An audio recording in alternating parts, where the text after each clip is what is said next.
నేను ఇవాళ రాష్ట్రంలోని 30 లక్షల మంది నిరుద్యోగుల తరపున నామినేషన్ వేశాను.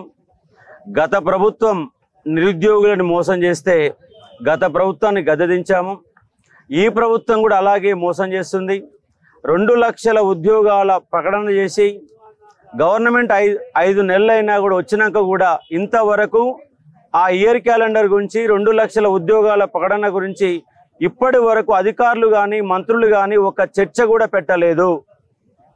అదేవిధంగా ఇవాళ జీవో నెంబర్ 46 బాధితులు ఇంకా రోడ్లు పట్టుకొని తిరుగుతున్నారు. వాళ్ళ సమస్యను పరిష్కరించాలి. గ్రూప్ 2 ఉద్యోగాలు 783 ఉద్యోగాలు గత ప్రభుత్వం ఇచ్చిన ఉద్యోగాలని నింపుతున్నది. ఒక్క పోస్టు కూడా ఇవాళ పెంచలేదు. గ్రూప్ 2, 3 పోస్టులు పెంచాలి. గ్రూప్ 2 ఉద్యోగాలు 2000, గ్రూప్ 3 ఉద్యోగాలు 3000కు ఖచ్చితంగా పెంచాలి. గురుకుల ఉద్యోగాలలో కూడా గందరగోళం జరిగింది. 9210 ఉద్యోగాలు వేసి కేవలం 6000 ఉద్యోగాలు మాత్రమే నింపే ప్రయత్నం జరిగింది. మిగిలినటువంటి 3000 ఉద్యోగాలని రేపు జూన్ 5లోగా వాళ్ళందరికీ నియామక పత్రాలు ఇవ్వాలా. అదేవిధంగా రాష్ట్ర వ్యాప్తంగా 2.5 లక్షల మంది అవుట్సోర్సింగ్ ఉద్యోగులు ఉన్నారు.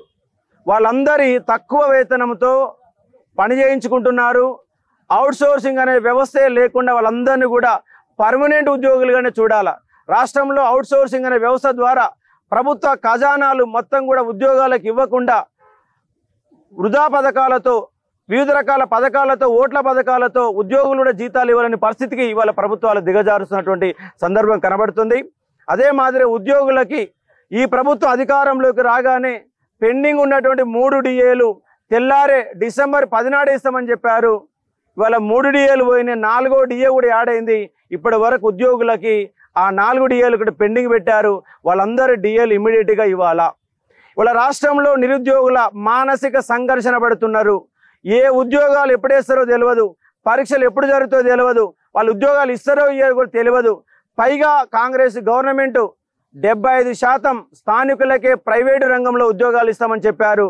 కానీ దాని గురించి ఇంతవరకు చర్చ కూడా మొదలు పెట్టలేదు. ఇవాళ ఫార్మా రంగంలో 95% ఉద్యోగాలు, తెలంగాణ రాష్ట్రం వచ్చి 10 సంవత్సరాలైనా కూడా ఫార్మా రంగంలో 95% ఉద్యోగాలు ఇవాళ ఆంధ్ర గుప్పెట్లోనే కొనసాగుతున్నాయి. ఇవాళ సాఫ్ట్వేరు, హైదరాబాద్ సాఫ్ట్వేర్ రంగానికి మొత్తంగా హబ్గా మారిపోయింది. దేశంలోనే నెంబర్ 1 ఉంది. కానీ ఉద్యోగాలలో కాదు. తెలంగాణ బిడ్డలకు 10% ఉద్యోగాలు కూడా వాళ్ళ సాఫ్ట్వేర్ రంగంలో హైదరాబాద్ కల్పించలేకపోతున్నాయి. అంటే రాజకీయ నాయకులు మాటలు మాత్రమే చెప్తున్నారు. తెలంగాణ ఏ ఎజెండా మీద స్థానిక ఉద్యోగాల కోసమే, నియామకాల కోసమే రాష్ట్రం వచ్చింది. కానీ ఆ నియామకాల అంశం 10 ఏళ్లుగా తొక్కివేయబడింది. ఇవాళ కాంగ్రెస్ గవర్నమెంట్ కూడా అదే తొక్కివేస్తున్నది. నిరుద్యోగుల తరపున 30 లక్షల మందితో ఈ యొక్క ఎగ్జామ్స్ అయిపోగానే రాష్ట్ర వ్యాప్తంగా మహాపాదయాత్ర చేసి 30 లక్షల మంది ఏకదాటి మీద తీసుకొచ్చి నిరుద్యోగుల హక్కుల సాధనే ధ్యేయంగా అశోక్ కుమార్ సారు పనిచేస్తూ ఉన్నాడు. నిరుద్యోగుల కోసమే ఇవాళ నామినేషన్ వేశాను. ఇవాళ నామినేషన్ కార్యక్రమాన్ని కూడా 3000 మంది పైగా స్వచ్ఛందంగా ₹1 కూడా ఇవ్వకుండా నా నామినేషన్ కార్యక్రమానికి తరలి వచ్చారంటే నిరుద్యోగ సమస్య ఎంత బలంగా ఉందో అర్థం చేసుకోవచ్చు. తెలంగాణ రాష్ట్రంలో దేశంతో పోల్చినప్పుడు తెలంగాణలో నిరుద్యోగత ఎక్కువ ఉన్నది. కానీ ప్రభుత్వాలు పట్టించుకోవడం లేదు.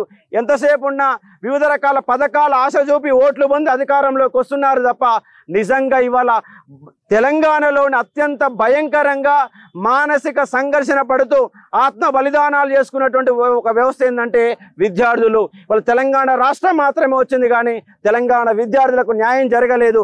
ఆ తెలంగాణ విద్యార్థులకు న్యాయం చేయడం కోసమే, కేవలం తెలంగాణ విద్యార్థుల న్యాయం చేయడం కోసం వచ్చాను. ఇవాళ ఎన్నికల్లోకి వస్తున్న వాళ్ళు రాజకీయ అంశాలతో ఎమ్మెల్సీకి పోటీ చేస్తున్నారు. రాజకీయాలకు ఎమ్మెల్సీకి సంబంధం లేదు. నిరుద్యోగుల గురించి అక్షర జ్ఞానం లేని వాళ్ళు, నిరుద్యోగుల గురించి 5% జ్ఞానం లేని వాళ్ళు ఎన్నికల్లో పోటీ చేస్తున్నారు. నిరుద్యోగులంతా గమనిస్తున్నారు.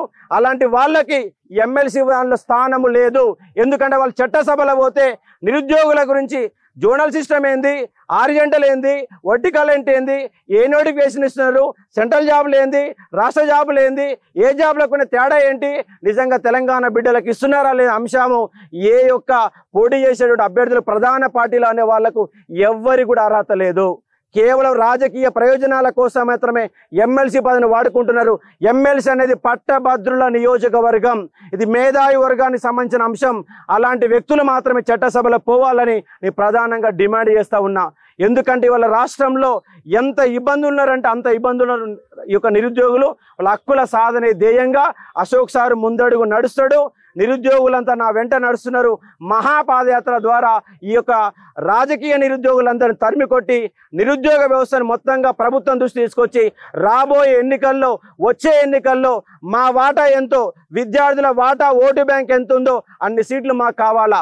వచ్చే ఎన్నికల్లో 20 సీట్లు ఎమ్మెల్యే సీట్లు మా విద్యార్థులను గెలుచుకునే విధంగా నిరుద్యోగులందరినీ ఏకం చేస్తా, మేధావులందరినీ ఏకం చేస్తా. వాళ్ళ ఎమ్మెల్సీ అనేది ఇది రాజకీయ పదవి కాదని చెప్పే ప్రయత్నం చేయడం కోసమే ఎన్నికలు నిలబడుతున్నాను, గెలవబోతున్నాను. 200% నాదే విజయం. ఎందుకంటే నిరుద్యోగులంతా అశోక్ సార్ వెంటనే ఉన్నారు. పాఠం చెప్పాను, వాళ్ళ సంబంధించినటువంటి సమస్యపై నిలబడ్డాను. వాళ్ళ రిజర్వేషన్లు అనే సమస్య ఎంత ఘోరం అంటే కానిస్టేబుల్ అని 2.5 లక్షల మంది దూరం చేసింది ప్రభుత్వం. రిజర్వేషన్ల కోసం కొట్లాడితే 2.5 లక్షల మంది గ్రౌండ్కి వచ్చారు. ఇవాళ కూడా జీవో నెంబర్ 46 బాధితులు రోడ్లు పట్టుకొని తిరుగుతున్నారు. లాంగ్ జంప్ అని చెప్తున్నారు. అలాగే ఉద్యోగాలు కూడా పెంచకుండా ఏదో కల్లిబోలు కబుర్లు చెప్పి ఉచిత హామీలు ఇచ్చి 2 లక్షల ఉద్యోగాలు హామీలు ఇచ్చి ఇంతవరకు ఒక్క అడుగు కూడా ఇవ్వలేదు గవర్నమెంట్ గవర్నమెంట్. గత గవర్నమెంట్కి ఏదైతే చేశారో ఇదే గవర్నమెంట్కి అలాంటి శాస్త్ర జరుగుతుంది. నిరుద్యోగులంతా మళ్ళొక్కసారి ఏకం కావాల్సిన అవసరం ఉంది. అశోక్ సార్ని గెలిపించాల్సిన అవసరం ఉందని స్పష్టంగా చెప్పదలుచుకున్నాను. Thank you.